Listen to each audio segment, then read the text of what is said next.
Good morning. Welcome back to the Broadcast Retirement Network. This is BRN Weekly for Saturday, November 18th, 2023.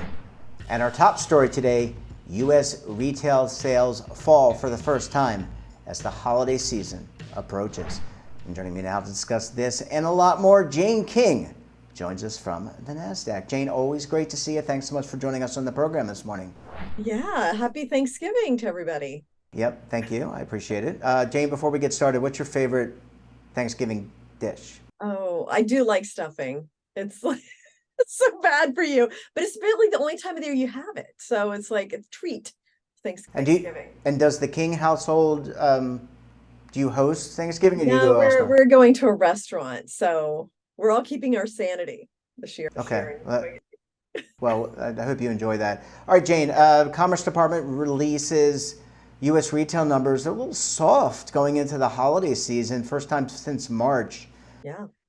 Going to get your feedback on that. I'm a little nervous now. And we also heard from Walmart that they don't think the holiday season's going to be as good as expected. Gap also said that this week. So, and then if you combine that with what we saw oil prices do this week, I mean, it's a potential economic slowdown could be, I would say, in the first quarter of next year. Oil prices just jumped. I mean, that should be or just plummeted, I should say. That should be kind of terrifying if you're looking at the global economy. And let's talk about some of these. You mentioned Walmart. Let's talk about the Targets of the world, and even the mom and the smaller. I'm a big small business guy. I know you are too. We both are small business owners. So we try to focus on and help those in small business. But what does this all mean for holiday season? I mean, the consumers. I think they've got a lot of credit card debt. It seems like consumer sentiment really has softened along with those retail sales, and inflation seems to have come down in some parts of the economy, but not everywhere.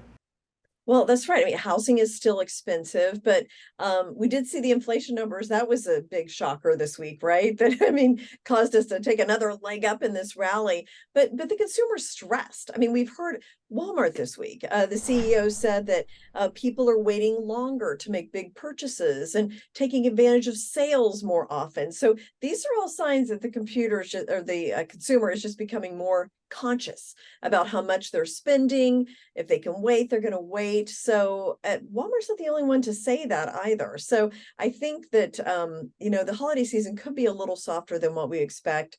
Credit card debt, I mean, is really adding up. I mean, the interest rates are going up. I think the average interest rate on a credit card is 27% or something. I mean, it's just unbelievable. And if you can't pay that off, it really piles on pretty quickly. So people may just decide to have a little bit of a scaled down holiday this year. And Jane, though, consumers are kind of pulling back on maybe pulling back. I don't want to send the market in a tizzy. I know they all tune in to BRN and to Jane King's shows and programs. But when it comes to the stock market, how has the stock market reacted to some of this news? Is it still full steam ahead, or is it a little bit of trepidation? Well, it certainly feels like full steam ahead since November 1st. We have just charged forward. I think the market, I like to explain it like this. It looks at something right in front of it, and sometimes it looks at something 6 months ahead. Right now we're looking right in front of us, and that's interest rates by the Federal Reserve. And I think after the CPI number this week, that the thinking is the Fed is done raising interest rates and maybe even will cut next year. So the market got very enthusiastic about that. That can change quickly. I mean, if we start to hear more things like we heard from Walmart yesterday, some surprise announcement or something coming out about the economy, that could change things pretty quick. It's seasonal too. We're typically entering a time of year that the markets are strong historically. So I think that's adding to it. And I want to just last question. I promise you, Jane. I know you're so busy, but I want to ask you about employment. This is usually the time of year where firms like Walmart, Target hire seasonal workers. They kind of beef up their staff. Any sign that that's kind of softening too, knowing that retail sales in the holiday season could soften as well? Well, when they make these announcements, which is typically like early October, the numbers were not what they were last year. In fact, I think they were the lowest holiday seasonal hiring since the Great Recession in 2008, 2009. So we're definitely not seeing the holiday seasonal hiring like we have. Part of that's probably automation, but part of it's just expectations for less spending and less activity over the holidays. So we'll see what the numbers are. The American consumer does kind of step up when we least expect it, but there are indications that that won't happen this year. Yeah, I mean, look, we've been talking recession for so long that you would think it would have happened already, but maybe the consumer and the stock market keep rolling. Jane King, always great to see you. I want to wish you a very happy Thanksgiving. Enjoy not cooking and enjoy your time out with your family. Great seeing you. Have a great Thanksgiving. Thanks, Jane. Great to see you. Thanks for sharing your perspective, and happy Thanksgiving.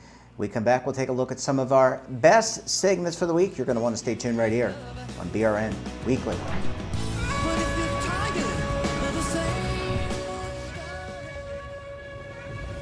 Imagine a new television network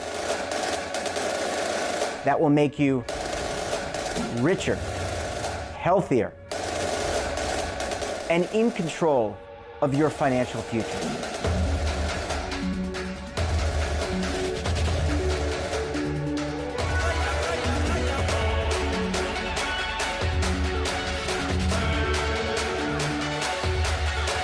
This network is for the policewoman in Nashville, Tennessee, the baker in Dubuque, Iowa, the teacher in Lexington, Kentucky.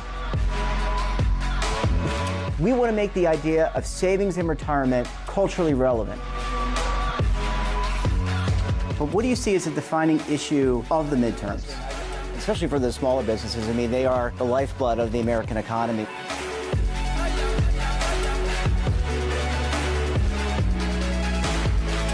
Featuring exclusive interviews, current affairs, and docuseries. 33 years old, you retired early. The philosophy is money only matters if it helps you live a life that you love. But you got to start thinking about retirement as soon as you get in. The Broadcast Retirement Network will drive very high engagement with premium partnerships. So this isn't retirement and savings for your parents or grandparents. This is for all Americans. And we're going to change the way you think about money.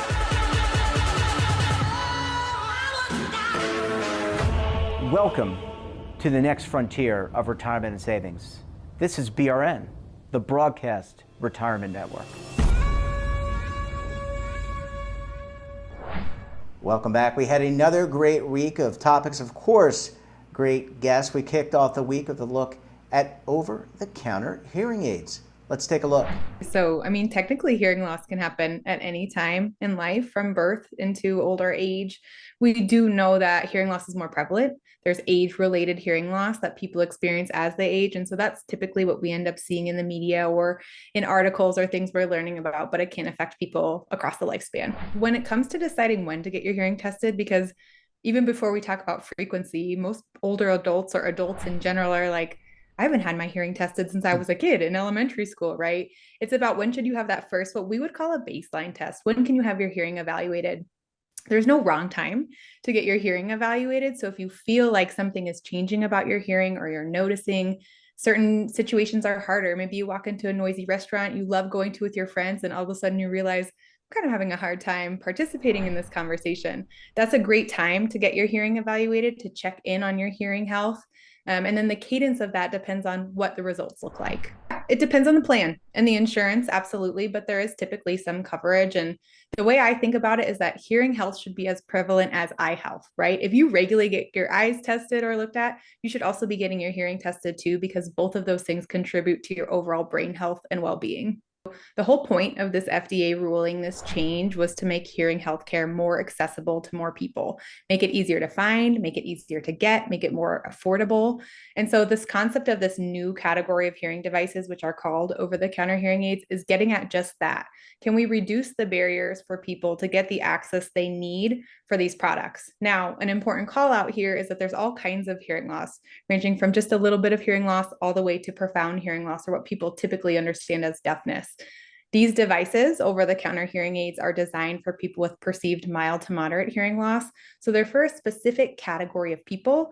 And that matters when you think about your treatment plan. You want to make sure that you're choosing a product that would align with the type and amount of hearing loss that you're experiencing. Next up, we discussed updated guidelines for lung cancer screening. Let's take a look. Since 2013, we've known that we've had guidelines for lung cancer screening. American Cancer Society had them, other organizations had them, and we've pretty much recommended over time, these have evolved. Right now, we recommend that adults between the ages of 50 and 80 with a 20-pack year history, a pack year history is equivalent of 1 pack of cigarettes per day per year, 50 to 80, 20-pack year history. And if you are a person who formerly smoked, you have to be within a window of 15 years since quit. When the American Cancer Society updated its guidelines in just this past month, we had spent a great deal of time looking at this issue of years since quit for people who formerly smoked. And we concluded that the evidence did not support this. And in fact, the assumption that if you quit smoking, your risk of lung cancer is going to decline is certainly true compared to continuing smoking. But I think our advice, I say our advice, the collective us, has been rather misleading because we've implied to people who formerly smoked that your risk will just get lower and lower and lower. Quitting smoking is the single most important thing you can do if you smoke. But people need to understand that as they get older, their risk of lung cancer will increase. And what we observed is that the years since quit rule was disqualifying, at least for insurance coverage, quite a large number of people whose risk was rising and was higher than it was during the period when they qualified for lung cancer screening. So we have made this the central part of our guideline update. The central element of our guideline update is that we no longer recommend that your quit date should have anything to do with your eligibility for lung cancer screening. Our guideline right now focuses on people who are between the ages of 50 and 80, have at least a 20-pack year history, and are in reasonably good health so that if they do have lung cancer, they will benefit from treatment. It could be any number of things, but the point is that it's a bit of a problem. It's more than a bit of a problem. You were talking about symptoms earlier on. If a person who has never smoked comes in with a persistent cough, neither they nor their doctor are going to think lung cancer at the beginning of this complaint.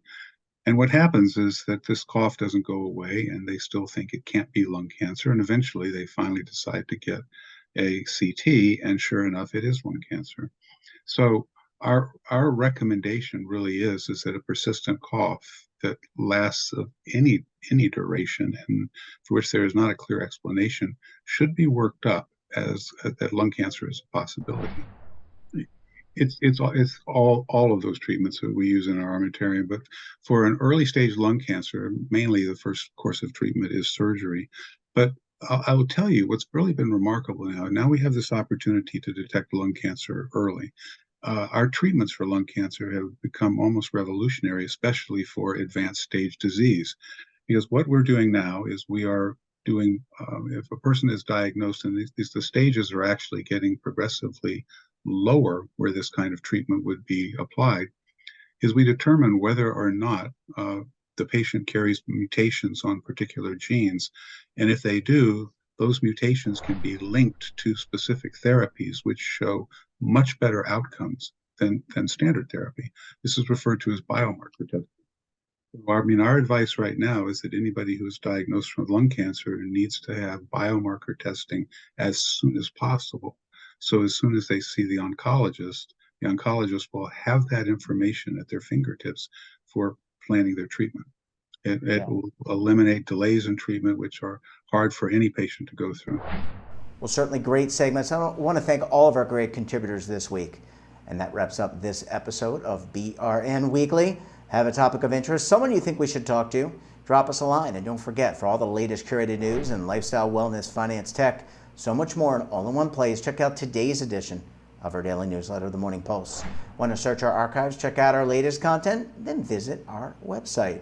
We're back again tomorrow for BRN Sunday. I'll be joined by the Legal Eagles of Groom Law Group, and then Oliver Rennick of the Schwab Network helps break down markets. You're not going to want to miss it. Until then, I'm Jeff Snyder. Stay safe, keep on saving, and don't forget, roll with the changes. Waiting here for you to take and drink of.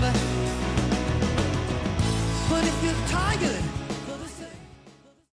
Come on. Now is your opportunity to co-create content around any topic on the First Lifestyle and Wellness Network. Reach a global audience through our platform and co-own exclusive branded content.